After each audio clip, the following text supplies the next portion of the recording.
Aşqazan şunda bir a'zo ki, aç qo'ygan siri to'qliqqa oshadi.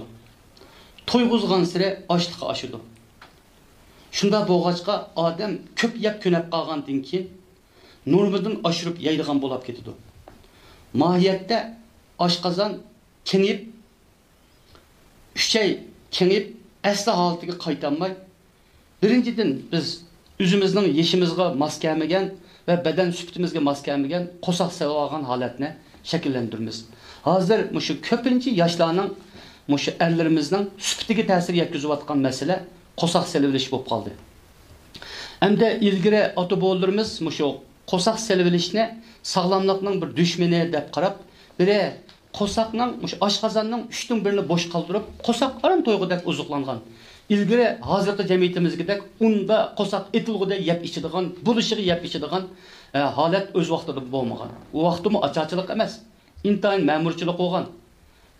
Shu zamonlardimi, gerçi do'staganda liq maishatli to'lib turgan bo'lsa-mu, shular oshqozonni haddidan ziyoda to'yg'izib o'tish salomatlikka ziyonli ekan. Ko'pincha oshqozon kesili normadan oshiq yevilishdan butgan degan bir haqiqatni tunib yetgan. Endi hozir bir qism kishilarning nazarda quruq tağa uyurtumaptı, yeganning qo'ldan ketdi deb Muşa haddidan ziyoda yeb oladigan bir masala chiqdi. Yevropaliklarning tamoqiga diqqat qilsak, nihoyat az soz. Ularda qo'saq silib olgan masala asosan yo'q. Shunda zilvo bular. Qiyinlarmi, yoshlarmi, o'quvchilarmi nihoyat zilvo. Endi bizda qo'saq silish masalasi bularni biz Uyg'urlarda bir qadar ko'p bo'lib qoldi. Nima desa, mushu normadan ortiq yeyverish. Nafsimizni tizgilayamaslik. Demek biz hedef yigil doğan sıra aşqazan kengiyip, on tamakka boğan iştaha özüsüz küçüyüp, neticede qo'saq sepli qalmasdan hedef semirib oldu ekanmiz. Adam semegen sıra usulukka köp ihtiyacı aşıdı. May hücreleri bürünüş jarayonida köp miqdarda energiya ajrıtib chiqardi, bedenge qabul qilingan may. Neticede bu energiya hararatga aylanib, bedenning tabiiy haroratini o'rtidi. Özüksüz su talab qiladi. Şuna adam semirişki başlaganlıkның en iftidai alameti nima? Tolu su içitgan bo'lib qilish. Köp su içki o'tirimiz. Su içken sire anından keyin beden boşashga başlaydı. Oshqozon uchay boşashga başlaydı. Qo'saq selishimiz bilan moslashib, beden boşaydı. Oshqozon mı boşaydı? Neticede o'tdan chataq chiqishmi? Ko'pincha odamlar tuxum qilam chetib qo'yibotdi o'tning masalasini. Uning bilan emas. Balkim texe muvafiq tuxum iste'mol qilib berish o'tni sog'lomlashtirish rolini o'ynaydi.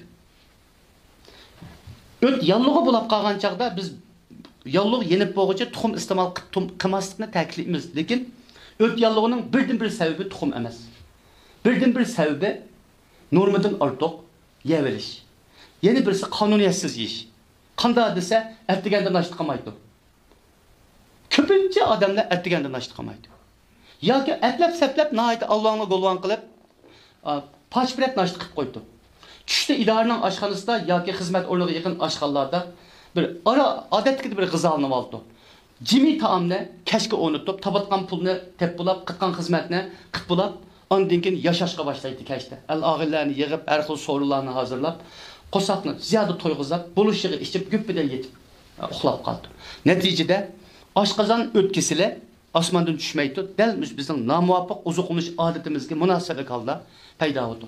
O'tmishda ota-bobolarimiz anda qo'saqni ziyoda to'yg'izib atmagan, oshqozonning 3/1 qismini cho'qim bo'sh qo'ygan. Ikkinchi birisi uni potuvag'lagan. Potuvag'lash orqali shu qo'saq muskulining bo'shab ketishining, uchayning kengayib ketishining, oshqozonning kengayib ketishining, oshqozonning tuvallishining oldini olgan. Endi hozirgi zamonda endi o potuvag'lab yong deb hammamizga deb bo'g'ilib bo'lmaydi. Hozirgi davrga mos kelmasligi mumkin bu foto nazariyasi, lekin nafsimizni tizginlasak bo'ladi.